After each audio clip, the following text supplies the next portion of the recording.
All right. So before we get started in the content of today's class, in case of emergency, be prepared.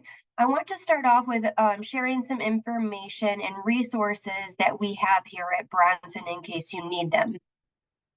So on bronsonhealth.com's website, we have a Find a Doctor feature. So if you are in the market shopping around for a new doctor, whether that be a primary care or maybe you're looking for a specialist like a cardiologist or an endocrinologist, we have that website feature available so you can check and see who is accepting new patients, who is available in your zip code area. If you don't use the website often, you're also welcome to call our Care Advisor number, which is listed there on the screen. If you are currently using services here at Bronson, maybe you are also utilizing our MyChart, which essentially is our electronic medical record that you can access to check your test results, whether that be for an x-ray or some lab work. You can ask for prescription refills and communicate with your providers using MyChart. If there's ever a point in time you're using MyChart and you just have a question on how to use something, where to find something, you can contact Bronson Health Answers. Phone number and email address are also on the screen, and they would be happy to help you navigate MyChart. If you have any payment plan questions or billing questions, Bronson Patient Accounting is available at the phone number listed on the screen, Monday through Friday, 8:30 to 5:30. And the last feature I'd like to share with you all is our price estimator tool.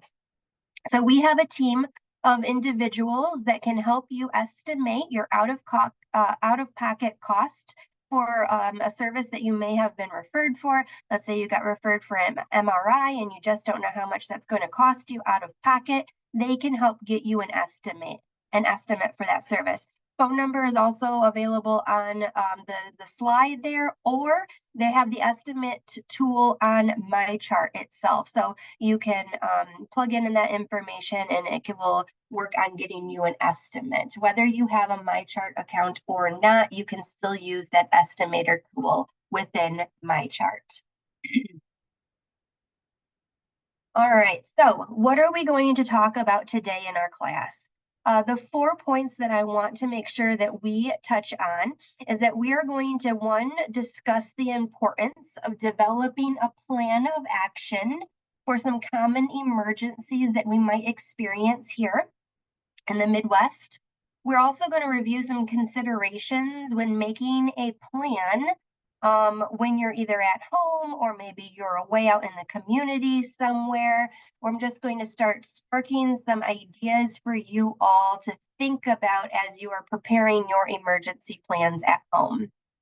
And then we're going to review some specific recommendations upon those common emergencies that we might experience here in the Midwest. So we're going to touch on about 4 or 5 different common emergencies and things to consider when planning out for those specific emergencies. And then, as always, this is only an hour-long class. We only skim the surface of the content. And so I always like to leave you with additional resources in order for you to continue to learn about preparing for an emergency. So I'm going to leave you with 2 additional resources today that have been very valuable in looking at my own emergency planning. So let's get started. As I mentioned, I love this to be interactive. So I've got a few questions planned out for us throughout the content of our classes. So my first question for you all, just to kind of get a feel of who all is joining on this group today, is right now, in this moment, do you currently have a plan if an emergency were to strike? So answer that in the chat or feel free to unmute and share your answer. Do you currently have an emergency plan in place? I'll give you guys a moment to answer that.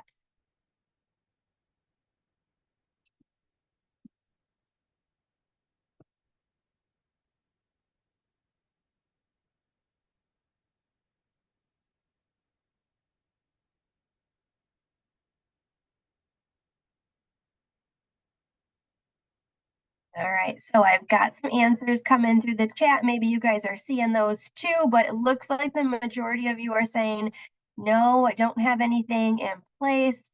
One person is saying, yeah, sort of. Maybe nothing formal, right? You kind of have an idea of maybe what you might do in that situation, but it's not set in stone. It's not some put down on paper. We've got a not really.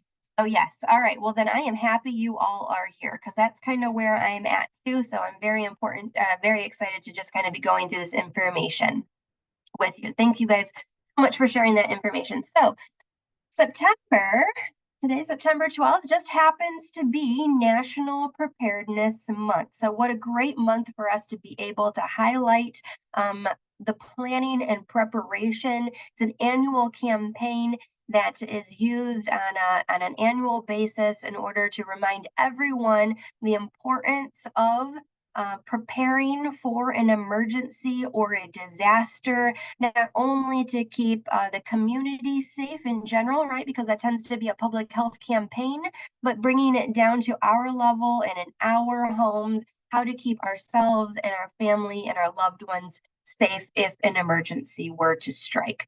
So not only keeping our families and our communities safe, there are other benefits to planning out for an emergency. One, I think about limiting the exposure of property damage, right? Whether that be, your home, whether that be your contents within your home. Having a plan in place can help limit any damage to property. So then we think about, well, yes, we've got, of course, house insurance and we've got health insurance, but even in those cases, without proper documentation, sometimes we might still have to spend some of our own money. So having a plan in place in the event of, let's say there's a power outage and we didn't have a plan in place for all of keeping our food stored at proper temperatures, right? We don't want to lose that food and then have to spend money on replacing those items, just as a very simple, basic example. But then if we have a plan in place for ourselves, of course, we can share the information with other loved ones, other families, our neighbors in our community in order to help better prepare them to be prepared in case of an emergency as well. So those are the three items that I'm going to start as we think about like a big picture of how to prepare for an emergency, and then we'll kind of get into some details of those specific emergencies. So first, we're going to start off by talking about how to even start the conversation in preparing for an emergency. We're going to review the basics of how to create a plan, and then also the basics of how to build out an emergency supply kit. So sometimes starting the conversation around emergency preparedness is not that easy, right? Most of you in the group have said, no, I really don't have a plan in place. And maybe that's because it's hard to talk about, right? Nobody wants to talk about even the thought or even have the thought of experiencing a house fire or having a tornado come through their neighborhood and have to deal with the after effects of those emergencies. So I totally understand that this can be a difficult conversation to have. So breaking down the number of conversations and maybe having those conversations in smaller chunks in order for everybody that would be responsible or have responsibilities as part of the evacuation or sheltering plan or emergency plan. They have some responsibility in that, and just breaking that down into small chunks, maybe having once a month family meeting of sorts that says, okay, we're going to just step one, talk about, what are some of the common or possible emergencies that we might experience in this household, right? So you might identify, well, we might have a flood in the basement. How are we going to handle that? We could have a house fire. We could have a power outage. Maybe the first conversation is just listing out what those common emergencies could be, because everybody's needs are going to be unique in their homes and based upon where you might live, right? Maybe not everybody in this group is from Michigan. And so the emergencies that we experience here might look different than the emergencies that somebody in Florida experiences. So then once you've got that, you've started that conversation, you've got a list of the possible emergencies that you might experience, then you start to schedule out those additional conversations. Okay, so we've got this list of 5 common emergencies that we might experience here in this home. What do we want to tackle first as a family? What do we want to work on first that we feel good and confident in being able to develop a plan for? Maybe that's power outages, right? Living in the Midwest, maybe we experience that most common. So we have some experience in knowing, yeah, we are going to need some flashlights. Yep, we're going to need some extra batteries. So maybe doing the one that you've experienced the most often first in order to start building up confidence and working through developing emergency plans with the family for harder to talk about conversations. And then also having that conversation with those in attendance, like, is anybody trained for first aid or for CPR? And so if nobody in the family is trained on that currently, that could be part of the conversation and getting someone trained in those items if that were needed.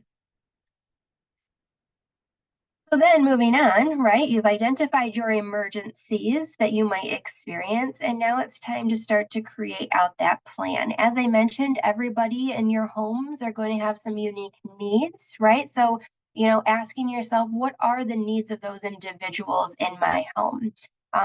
Do I just have 2 adults that are self-sufficient and they're going to be able to get themselves out of the home if that is needed? Do we have somebody in the home that maybe lives with disabilities and they're going to need a little assistance getting out of the bedroom and out the front door? Are there needs when it comes to maybe a walking cane or a wheelchair? Are there children in the home that are going to need some assistance? So recognizing all of those unique needs and developing a specific plan for each one of those individuals if an emergency strikes. So once you know the needs of those individuals, identifying where do you think you're going to go if in case there's an emergency, right? So let's say there's a tornado or there's a house fire. Where are you going to go? So one, you want to have 2 locations. You want to have one that's going to be inside the home, right? Maybe you're sheltering in a basement. Maybe it's going to be right outside of the home, right? So you have a house fire, you've got to get out of the house. Where is the family going to meet outside of the home? Everybody has to be on the same page. And let's say, for example, you're out in the community, right? You went and did your grocery shopping and now there's an emergency and you can't make it back home and the other individuals in the home can't make it back home either. Where is that one location in the community that everybody in the family is going to be meeting at, right? That is going to be different for all of us based upon where we're located. But then also, what route are you going to take to get there, right? If we do have an evacuation, which doesn't tend to happen so often, right, in the Midwest or in Michigan, but like, what route are you going to take? If you have to take major highways to get there, is there an alternative back route that everybody should be taking in order to get to that safe place? How are you going to communicate? So when you have each of these emergency plans in place, everybody needs to have a paper copy of this plan on hand, right? I was thinking like, well, I could just save it on my phone. Well, what if my phone is dead? What if I emailed it to myself in a PDF version? Well, if my phone's dead or if I don't have internet or Wi-Fi connection, I probably don't have access to my email. So having a paper copy of the plan on hand is important, along with the contact information for maybe the emergency shelter that we've identified that we're going to go to, the phone numbers, right? Because none of us know each other's phone numbers anymore. They're all stored in our phone. So having those phone numbers written down on the emergency plan of the neighbor or the family member's house that we're going to go to take shelter, having those all on paper is an important part of creating that plan. Additionally, what supplies do you need to have on hand, right? So we're going to talk about building out into basic emergency kit, but based upon the needs of each individual in the home, each individual might have different supplies that they're going to need on hand. So we'll talk about that basic emergency kit, but if you've got a newborn baby, your emergency kit might have diapers. If you have an older individual in the home that's going to need their cane or their wheelchair, right, then that might be something to be paying attention to and have as part of that plan. And don't forget about the pets. If you've got any pets in your home, make considerations for them. Some tips that I was reading along the way is if you have to shelter out into a community location and maybe you had to take your pet with you, it's important to identify pet-friendly shelters so you can still take your pet with you. But also, what supplies is your pet going to need? Are you going to need to pack food for your pets, not just for the family members in the home? And then also taking into consideration any medical devices or medications that you might need to have on hand, right? So I think about medical devices. Maybe somebody's living with some continuous glucose monitors or insulin pumps or maybe a CPAP machine. Are those part of the sheltering or evacuation process? And what kind of medications are you going to need on hand? At least a 3-day supply. But oftentimes when you're reading through this information for medication supply lists, they're telling you to have a good 30 days of medications on hand. So let's look at some of the basics of building an emergency supply kit. Well, first of all, we want to gather these supplies into an easy to carry bag. So I think of something like a backpack, right? You've got 2 straps. It's just going to sit on your back. So then your hands are free to, gather the pet up or gather the baby up or gather any of those extra like medical device supplies that you might not have already had in the easy to carry bag. Non-perishable food will be an important part of your emergency supply kit. So think about canned items, whether that mean maybe some canned beans, something that's going to provide a lot of nutrition, but it's going to have an extended storage or expiration date on them. And the recommendation is to have enough non-perishable food to last you at least 72 hours, along with drinking water. And the recommendation there to have on hand is 1 gallon of water per person per day. Again, that recommendation for at least 3 days worth of water and food. So then thinking if you have a power outage, right, and you don't have access to the radio or your phone is dead, having a battery powered radio for any sort of weather radio alerts could be an important part of your emergency supply kit. Things like a flashlight with extra batteries, a first aid kit, as we just talked about, somebody should be trained in first aid. If you've had any property damage, maybe some structural collapse in the home, think about having like a dust mask in order to filter out any dust or air contamination that has taken place. Think about sanitation purposes, so whether that be moist towelettes or some hand sanitizer, a can opener in order to open up some of those canned goods. Again, if you don't have a phone or Google Maps, right, a paper copy of a map would be important if you have to plan out your route for evacuation. And then your birth certificate and passport, those things are probably kept in a fireproof safe. So having just copies of those personal identification documents are important, including a medication supply list. So those are basics, the very basics of an emergency supply kit. So I want to hear from you guys now. What other items would you add to an emergency supply kit? So go ahead and unmute and share what other items you would add, or feel free to type that into the chat.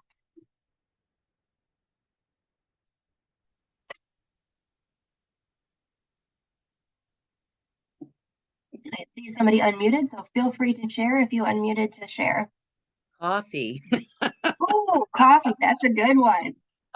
Instant coffee, right? So Right. that's a good one. What else do you guys got ideas for?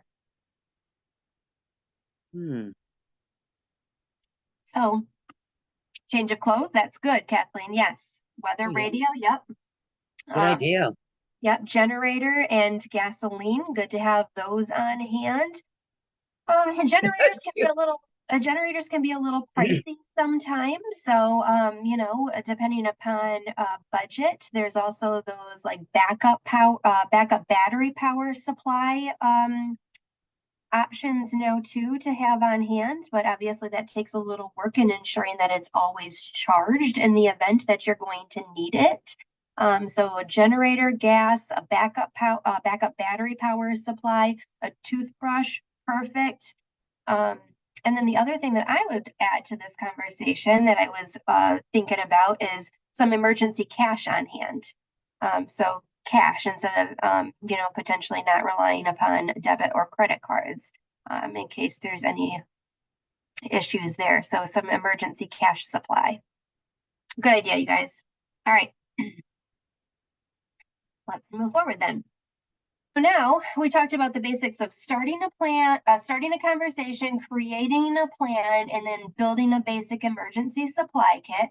Let's start talking about some specific recommendations based upon common emergencies that happen here in the Midwest. And so we're going to take a minute to just dive deeper into each one of these. We're going to talk about having a house fire, maybe a power outage. What if you're experiencing high winds or a tornado, or it's September, so we are getting into the winter season. So how to prepare properly for a winter storm. Again, these are just considerations for you and your family as you are working to develop an emergency plan. So let's talk about having a plan for a house fire. Let's hope this never happens to any of us in the room, right? Or anybody at all, but we want to have a plan if that were to happen. So creating a fire escape plan, the recommendation is that you would have 2 exits out of your house, 2 planned out exits out of your house that everybody is aware of. And when you are developing this fire escape plan, it's not enough just to have it down on paper and having everybody in the home have a copy of this piece of paper, but it is recommended that you practice this fire escape plan at least twice a year. So practice your plan twice a year. So in case that the house fire does happen, you are 100% confident with the process of escaping out of the house. The recommendations also is to actually practice as if there's a house fire, right? So, thinking about things like if there is a lot of smoke, or maybe there has been some other air contamination as far as gases, reminder that those usually float to the surface of the ceiling, right? So if there is a house fire, you might be practicing your escape plan while down on your knees and crawling out of the house, because that is going to be the cleanest air potentially in that moment. Thinking about the fact that maybe it is going to be dark inside your house when that house fire is happening. Maybe it's the middle of the night. And so practicing escaping out of the house with your eyes closed. So those are just some considerations as you actually practice out a house fire drill. And so then we've got somebody in the chat here says, first check batteries and all your detectors and alarms and a fire extinguisher, other options on how to best react in practice. Absolutely. So everybody should know where your fire extinguishers are, recognizing that you should have a fire extinguisher in your home if the fire is manageable. However, if the fire is already to the point where it's not manageable for an individual person like us, then it's best to just simply escape and let the firefighters extinguish that fire, recognizing that fire extinguishers have different purposes. So at minimum, there should be a fire extinguisher in the kitchen that is rated for grease fires, but recognizing there is also multi-purpose fire extinguishers to have on hand too. Smoke alarms should be on every level of your home. There are recommendations that smoke alarms should not just be outside of the sleeping area, which is typically what I have heard in the past. but there are also some recommendations to have a smoke alarm inside your sleeping area as well. So me and my personal home, I have simply battery powered smoke alarms, but in new construction homes, people are moving towards interconnected smoke alarms, meaning once one smoke alarm goes off, they all go off. Those are hardwired together, typically run on electricity. So if there is a power outage at the same time you lose electricity, those interconnected smoke alarms also have battery backup to rely upon in the event of a power outage. But if you're like me and you just have, battery powered smoke alarms, they are not interconnected. Again, it is important to have those smoke alarms on every level of the home, inside and outside of your sleeping areas. You should test your smoke alarms on a monthly basis. If they're not working, obviously change your batteries. You should change your batteries at least once per year. But just going above and beyond that, there's also the recommendation that I'm sure we have heard, if you're changing your clock for a time change, to also change the batteries in your smoke alarms, but also keep in mind the carbon monoxide alarm too. If you don't have a current carbon monoxide alarm, that should also be in your home too. That is also recommended to be on the every level of the home as well. So keep that in mind too. So test those and replace your batteries in the carbon monoxide alarms as well. And then smoke alarms themselves should be replaced out every 10 years to ensure that they are up to standard and in good shape. So those are some things to consider in planning out your plan for a potential house fire. So let's move on then and talk about a power outage. So you probably have your basic evacuation plan or emergency plan in place. I say evacuation because maybe you don't have the generator on hand, and maybe it gets really cold, right? If we're talking about a winter time, and so you are having to leave and maybe stay with neighbors or family members. So refer to your plan that you have in place for your specific needs when it comes to a power outage, and then obviously grab your emergency kit if you're experiencing this power outage. So who is your support network? Who can you go to if you need a place to stay in order to stay cool during the summer power outage or warm during a winter power outage? Is there somebody that you can go to, a friend or a family member, or maybe a community shelter if that is a needed item for your plan? Think about, again, I made mention about food storage. So make sure that there is a plan for food storage. Again, I'm talking in the sense that somebody doesn't have a generator in place. But if you have a plan in place for your food, then at least we can help save some money potentially at the end and keep our food safe. So having coolers on hand, yes, you'll probably have to go out and get some ice, but using coolers with ice and having the food in those coolers to help extend the life and quality of the food can be helpful. Having a thermometer in your fridge, in your freezer, and in your cooler to make sure that you're able to monitor good, safe food temperatures, right? Keeping in mind that your refrigerator needs to be less than 40 degrees temperature. If your food is sitting at 40 degrees or higher for more than 2 hours, then unfortunately it is recommended to pitch that food because it would not be safe at that point. So not only having a thermometer in your current refrigerator, and I'm not just talking about power outages, I'm talking about day-to-day life too, to make sure that a refrigerator is keeping proper temps on our thermometer is an important and handy item to have on hand. If you experience a power outage, unplug your major electronics to avoid any power surges that could happen. And I'm guilty of this, right? I have a power outage and I light my candles, but that is a fire hazard. And so instead of candles being your light source, ensure that you have adequate flashlights, a flashlight for every individual with adequate extra batteries to have on hand. And then again, what are your electrical needs when it comes to keeping medicine cool?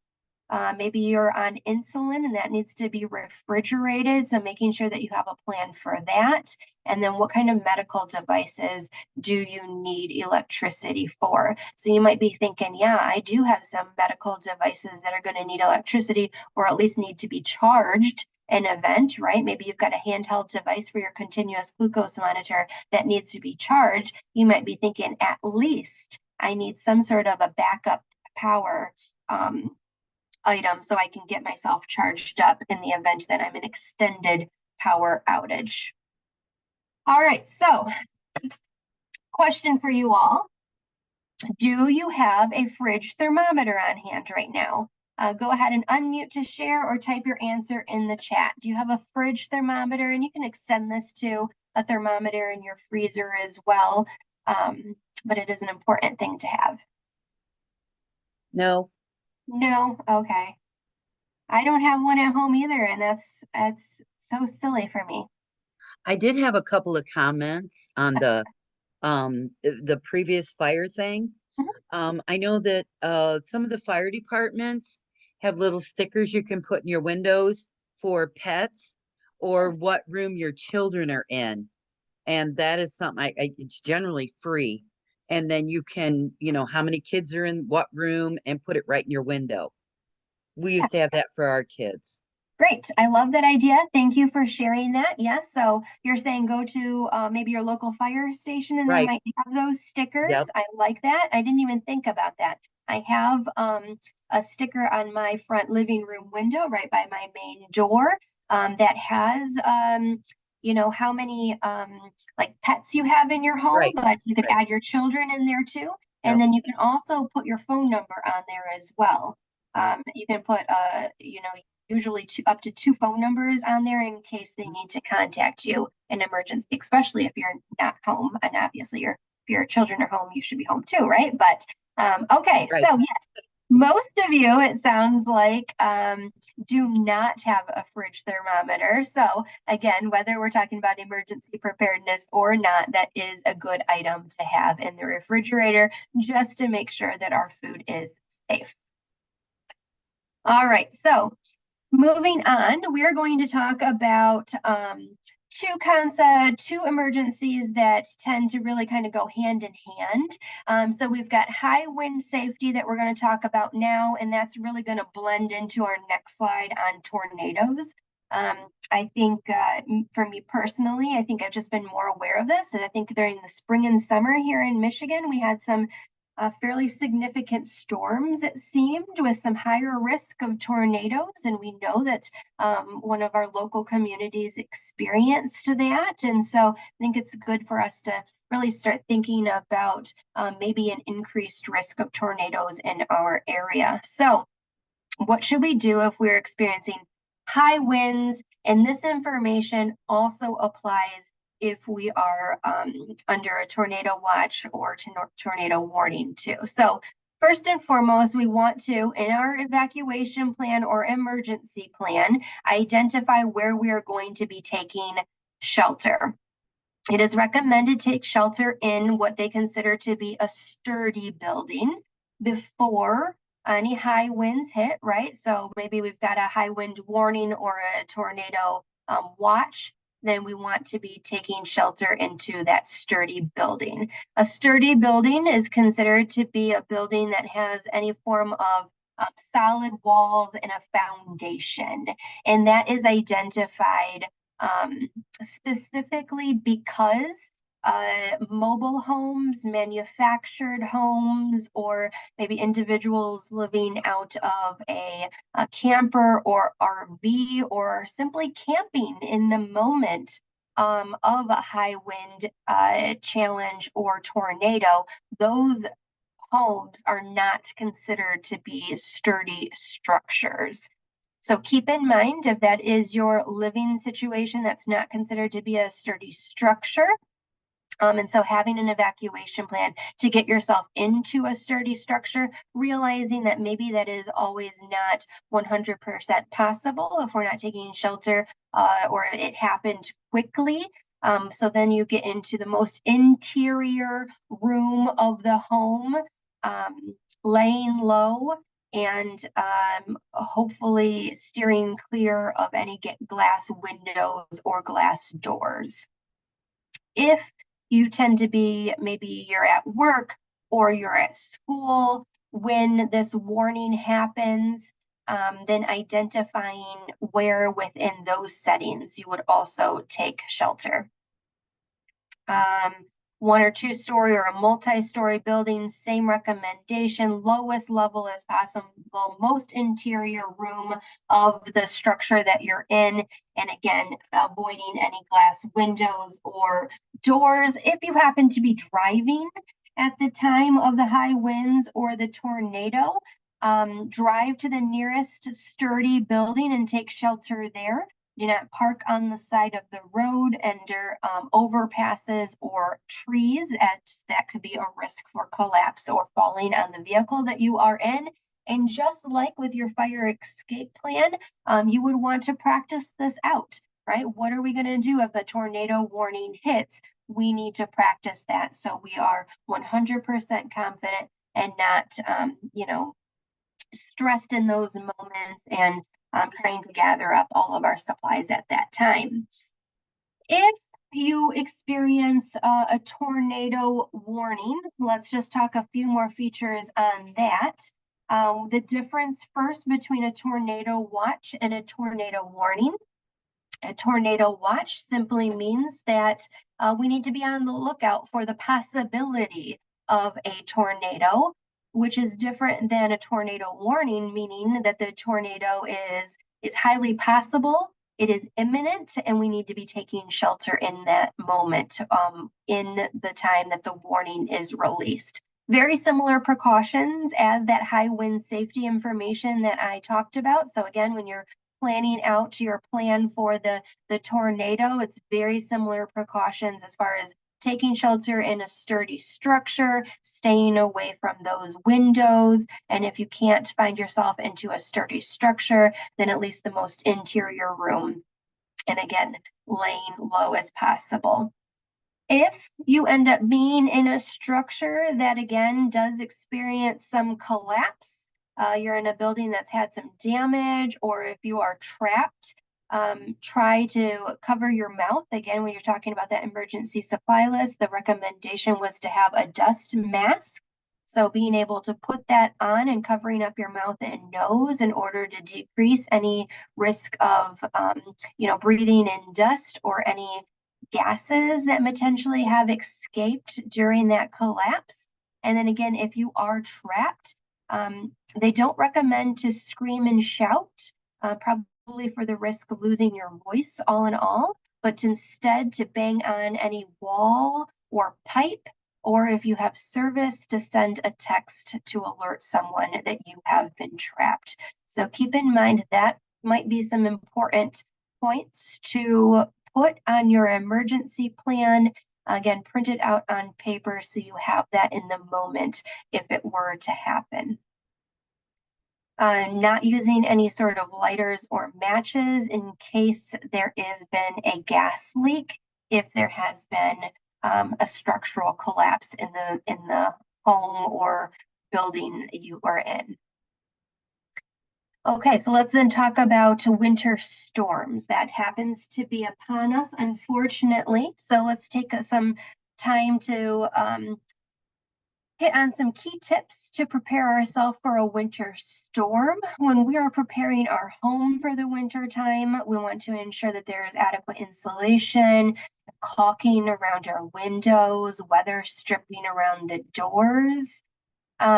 If we find ourselves in the situation that maybe we're under a winter storm, maybe we've got a power outage as well, and you are in the home for a couple of days without heat, making sure that you're dressing properly, covering up any nose, ears, cheeks, your chins, your finger, and your nose, or your toes, in layered loose clothing. Those ears, nose, cheeks, chin, fingers, and toes those are the areas that tend to be at higher risk for frostbite. So again, that's really cold situations inside the home, but if you have to go outside of the home, keep that in mind as well. Knowing what the signs of frostbite and hypothermia are, right? Frostbite, as I've already mentioned, really targets those extremities, the nose, the ears, the fingers, and the toes. You might experience some pain and numbness, maybe some change in color of the skin if you are dealing with frostbite in those moments. So moving to a warmer place if you are able to do so, seeking medical attention and soaking those areas in warm water can help improve the symptoms of frostbite.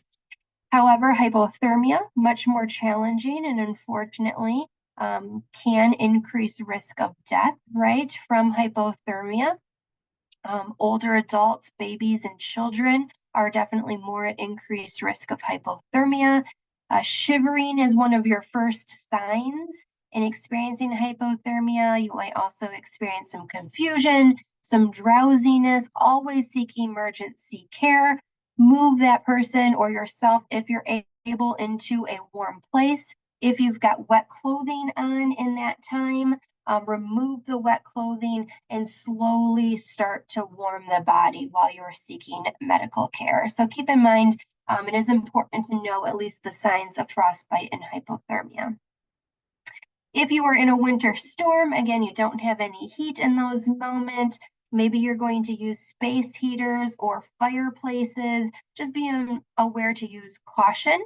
That can start a potential fire, right? So anything that is, cloth, fabric, paper that could easily catch fire should be at least 3 feet away from those heat sources, like a space heater and a fireplace. Again, drinking warm beverages can assist in keeping your body warm in those moments, avoiding alcohol and caffeine, as that can, counterbalance, I suppose, the effects of the warm beverages, and they can also dehydrate you. If you are in that situation, again, where you've got power outage, there's no heat, make sure you know the proper protocol in order to keep your pipes from freezing. Again, that would be an added expense, not worthy of paying for if you are able to avoid those situations. And so those are considerations for a winter storm inside the home, but then also think that maybe you're not always going to be inside the home when the winter storm hits, and maybe you're out and about and in your vehicle. And so having a vehicle kit on hand in case of a winter storm would be important too. Things to consider in your vehicle kit might be some jumper cables. Again, having a flashlight on hand with some extra batteries, maybe sand or kitty litter if you end up getting stranded on the side of the road to get you unstuck, a warm blanket, an extra set of warm clothing, or at least some gloves and a scarf to layer up and protect your face and your hands, a first aid kit, maybe some winter boots, and then some good snacks, again, in case you are stranded on the side of the road and it's taking some time for emergency responders to get to you. So we've got a question in the chat before I move on, and the question in the chat is, what type of space heaters work without electricity? That is a really good question. Again, whether you're experiencing a power outage or not, you might not be experiencing the power outage. I don't know of any space heaters that would be a good recommendation without electricity. If anybody else has any suggestions on that, feel free to type that into the chat. I do not know of any. All right, so while you guys are thinking about that question and maybe having some suggestions in the chat there, I also have another question, which is, do you have an emergency kit in your car for winter driving? So go ahead and unmute and share, or type that into the chat. Do you have an emergency kit in your car for winter driving? All right, I'm seeing some immediate yeses.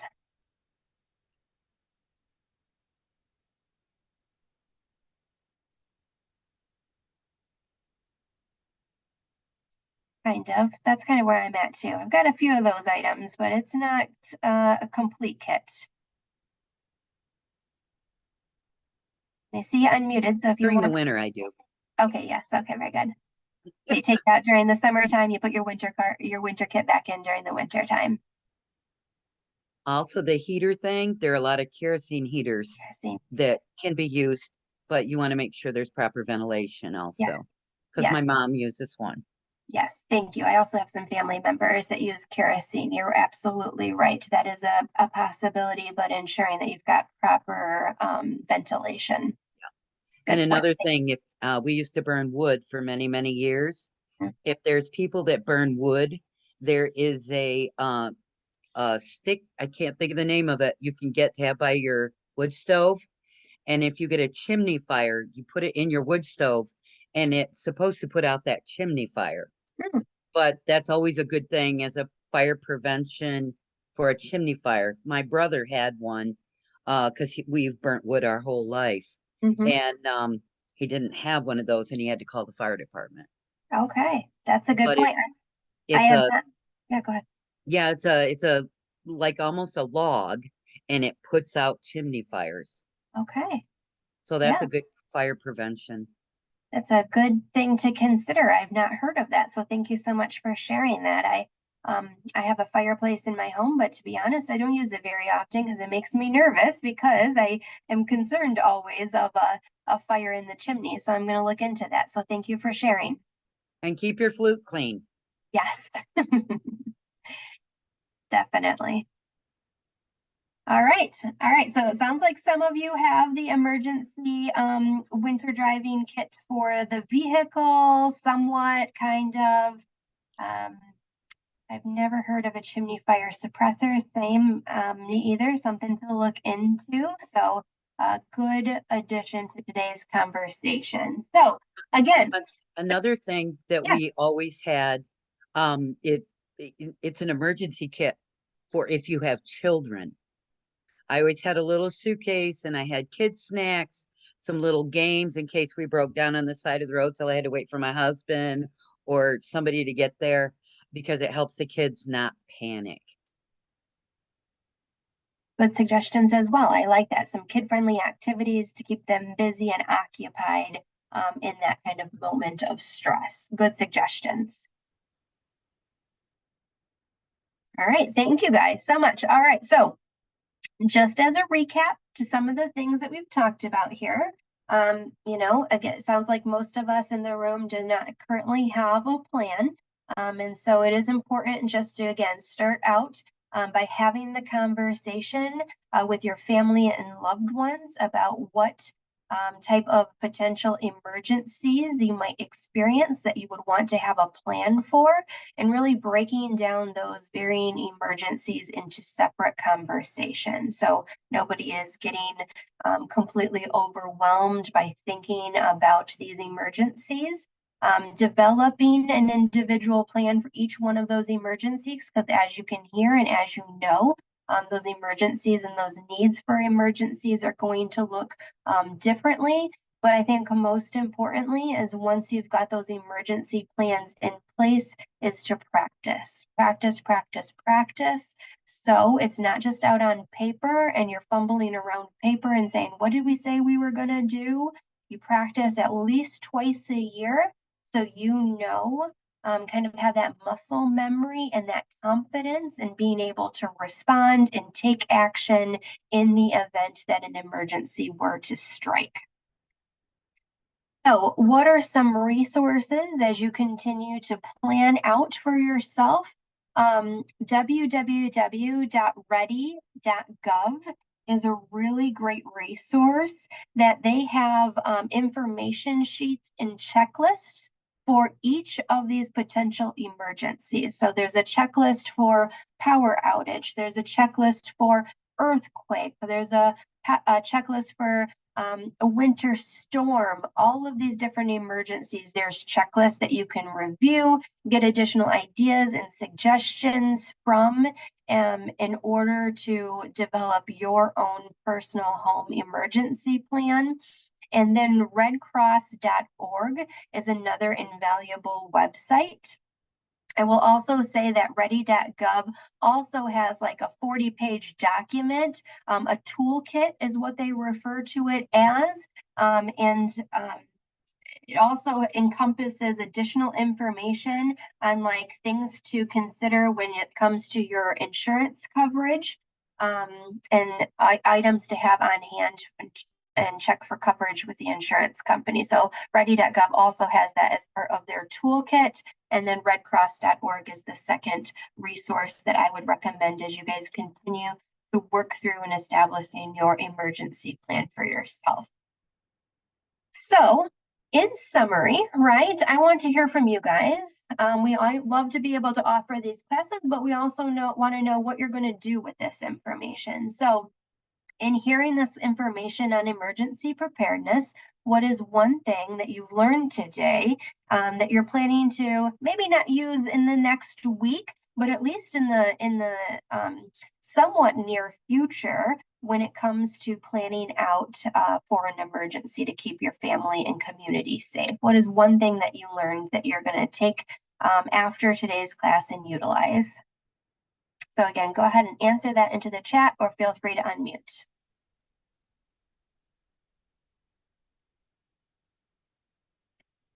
I'm going to get the food ready and definitely can opener because that happens a lot. You don't have a can opener. And then I didn't realize that refrigerator and a freezer thermometer. I have one in my oven, but not in my refrigerators. Good. Good. All right. So some thermometers, getting some food ready to have on hand in case of an emergency. And I think about, it seems silly, I suppose, to suggest the can opener because so many canned foods have the pop off. Right. A lot of them don't. A lot of them don't. And I just had the experience where the pop off, what do you call that thing? The pop off. It broke. It breaks, yeah, and then you can't open the canned food. So then you have to have electric can opener. yeah. So keep that in mind if you're thinking that I don't need a can opener because I can just do the pop off top cans. That might not always work out into your favor there. Okay, so start a conversation about these types of emergencies with wife, husband, spouse, children. Start the conversation. That's good. It's a good starting point. We've got some people that are going to start putting together an emergency supply backpack. That's great. Keeping in mind also, right, one thing that we didn't talk about with this emergency supply backpack is that you're going to want to go through that again on a regular basis, right? Because we do have expiration dates on our canned goods. We might just have to rotate out like our identification copies. We might have to update our plans when it comes to like having emergency contact information, right? Because our neighbor's phone number might change and we want to make sure that that information is the most up to date. If you're going to put your medication list into that evacuation plan or in your backpack, making sure to keep that regularly updated because your medications might change, the dosage might change. So Nina says she's going to get some items and some copies around. Need to purchase extra gallons of water. That's good, right? 1 gallon of water per person per day is the recommendation. At minimum, 3 days worth of food and water to have on hand. Oh, yes, go ahead. Sorry. The other thing that I didn't see mentioned, I did miss part of the chat. I didn't see mentioned is I know during storms, any type of storms, they ask people to go check if they have elderly neighbors or if you know of someone that may be single, to go check on them after the storm or invite them into a shelter if there's some type of thing like that. But that's a very important thing because I keep track of a lot of my single neighbors. Great suggestion. And when we have a good solid plan in place for our home, we can help spread this information so that our neighbors and our loved ones also can work on developing their own plan but you're absolutely right. When we are prepared ourselves, then we're in a better situation to be able to help our neighbors, neighbors that might, be older or single that are going to need some assistance. Great suggestion. Have items on hand for your pet ready. Absolutely. Make a list of emergency kit items. How long is water good for? That's a really good question. I have emergency water on hand, and I have never thought to think about that before. So I'm not sure if anybody has any thoughts on that. Feel free to add them. Start working on formal plans and get things organized. Yeah, very good. Well, it sounds like you guys are having considered lots of different items to think about and planning out your emergency plan. So hopefully we were able to accomplish all of these items, discussing the importance of developing a plan of action, reviewing considerations when making a plan at home. We looked at some of those specific emergencies that we might experience here in the Midwest. And again, feel free and please use those additional resources that I have provided to you. Again, we can only skim the surface in these classes, and so we provide you with more in-depth resources as you are planning out for your family. So again, I thank you all so much. I realize it is 10 o'clock, so I will go ahead and stop the recording now. Thank you. Thank you guys so much for being here today and joining. Please know that this channel or this class will be recorded and uploaded to YouTube if you would like to rewatch it. And we will also have the summary sheet available on our BronsonEats.com website. Again, I thank you all so much for being here, and I look forward to having you guys in future classes.